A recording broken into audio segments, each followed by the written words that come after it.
मैं हमेशा बोलता हूँ कि बिना किसी को जाने पैर मत छूइए। कोई भी हो, आप चाचा हो, काका हो। ये बात कईयों को नहीं अच्छी लगेगी, पर जो सही है वो सही रहेगा, अच्छी लगे। अगर 100 लोग गलत चीज़ साथ में चीखेंगे तो वो सही नहीं हो जाएगी, और एक आदमी सही बात बोलेगा अकेले तो वो गलत नहीं हो जाएगी जी।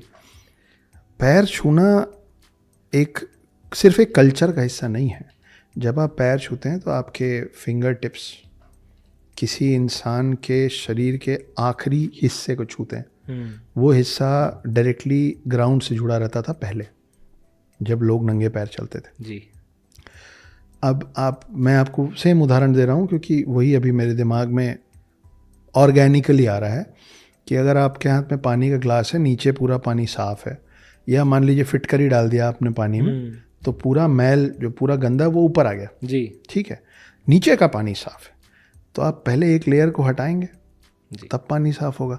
अगर आप बोलेंगे नीचे का पानी तो साफ है और सीधे मुंह से लगाएंगे तो सबसे पहले आपके मुंह में जाएगी गंदगी। जी। है ना? तो वो ग्राउंड से हर इंसान का शरीर जो जुड़ा हुआ है वो पाँव से जुड़ा हुआ है।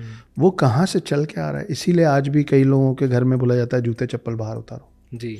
कई लोगों के घर में ये माना जाता है कि घर में घुसने के पहले बाहर लोटे से पैर में पानी डालो, पैर दो, फिर पैर घर के अंदर लाओ। है ना? क्योंकि आपके पैर के साथ बहुत कुछ आता है। जब तक आपको ये ना पता हो कि आप जिस व्यक्ति का पैर छू रहे हो उसका आचरण कैसा है, उसका कैरेक्टर कैसा है, आप अपने फिंगर टिप्स की अलग एनर्जी होती है, फीट की एक अलग एनर्जी होती है। कोई कारण है कि लक्ष्मी जी विष्णु जी के का पाँव क्यों दबा रही? ठीक है, क्या कारण है? विष्णु जी के पाँव में लक्ष्मी का वास है, क्योंकि जो धन धान्य चाहिए आपको, तो आपको विष्णु जी के पैर की पूजा करनी पड़ती है। अच्छा। ये सब मतलब ये साइंटिफिकली भी चीज़ें कनेक्टेड हैं।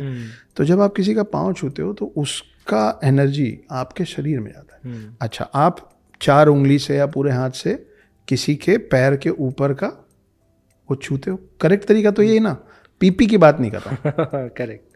तो आप पूरा ऐसे छूते हो। हाँ। फिर आप इस हाथ का क्या करते हो, कहाँ लगाते हो? सबसे पहले आप उसके पैर की जगह अपने सर को दे रहे हो। आपको पता ही नहीं है उसका आचरण कैसा है।